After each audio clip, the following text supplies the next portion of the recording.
Hey guys, ഞാനിന്ന് unbox ചെയ്യാൻ പോകുന്നത് ഞാൻ കുറേ നാളായിട്ട് വാങ്ങണമെന്ന് വിചാരിക്കുന്ന ഒരു സാധനമാണ്. വേറൊന്നുമല്ല, സോൾഡറിങ് അയൺ. ഇത് എന്തിനാണ് വാങ്ങുന്നതെന്ന് വെച്ചാൽ ഞാൻ ഈ ഫോട്ടോയിൽ കാണിക്കുന്ന പോലത്തെ ഫ്ലവേഴ്സ് കട്ട് ചെയ്ത് ഡ്രസ്സിൽ വെക്കാനായിട്ടാണ്. ഇതിന് നല്ല റേറ്റ് ആയിരിക്കും എന്ന് വിചാരിച്ചിട്ടാണ് ഞാൻ ഇത്രയും നാൾ ഇത് വാങ്ങാതിരുന്നത്. പക്ഷേ ഇപ്പോൾ ഒരു ആവശ്യം വന്നപ്പോൾ ഫ്ലിപ്കാർട്ട് നോക്കിയപ്പം 180 റുപ്പീസിന് ഇത് കിടക്കുന്ന കണ്ട് അപ്പം തന്നെ ഒരെണ്ണം ബുക്ക് ചെയ്ത്. കടകളിലൊക്കെ ഇതിൽ റേറ്റ് കൂടുതലായിട്ടാണ് കിടക്കുന്നത്. ഫ്ലിപ്കാർട്ടിലും ഈ ഒരെണ്ണം ഒഴിച്ച് ബാക്കി എല്ലാത്തിനും റേറ്റ് ഉണ്ട്. ഇത് ഹിൽഗ്രോവിൻ്റെ 30 വോൾട്ട് വരുന്ന സോൾഡറിങ് അയൺ ആണ്.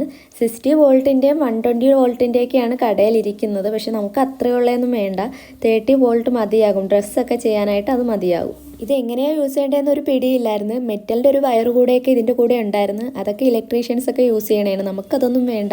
ഇത് ജസ്റ്റ് ഒന്ന് പ്ലഗ് ചെയ്ത് ചൂടാക്കിയാൽ മാത്രം മതി. അപ്പോൾ നിങ്ങൾക്ക് ഈ തുണി മനസ്സിലായോ? ഓൺലൈനിൽ നിന്ന് പറ്റിക്കപ്പെട്ട ആ തുണി തന്നെ. അപ്പോൾ ഇതിൽ ഓൾറെഡി ഒരു പൂവിൻ്റെയൊക്കെ ഷേപ്പ് ഉണ്ട്.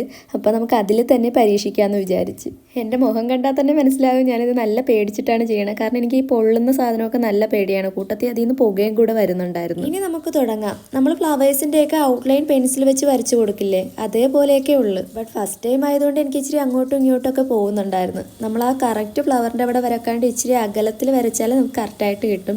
ഇതിപ്പോൾ ആദ്യമായിട്ടായതുകൊണ്ട് ആ എഡ്ജൊന്നും ഞാൻ കറക്റ്റായിട്ടൊന്നും അല്ല എടുത്തിരിക്കണം. കണ്ടിട്ട് എനിക്ക് തന്നെ ചിരി വന്നു. അപ്പോൾ നിങ്ങളും ഇതേപോലെ സ്റ്റിച്ചിങ്ങിലും ക്രാഫ്റ്റിലൊക്കെ ഇൻട്രസ്റ്റഡ് ആയിട്ടുള്ളവരാണെങ്കിൽ ഇതൊരെണ്ണം കയ്യിരിക്കുന്നത് എന്തുകൊണ്ടും നല്ലതാണ്.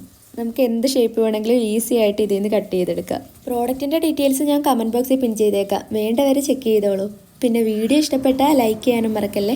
അപ്പോൾ ഓക്കെ, ബൈ.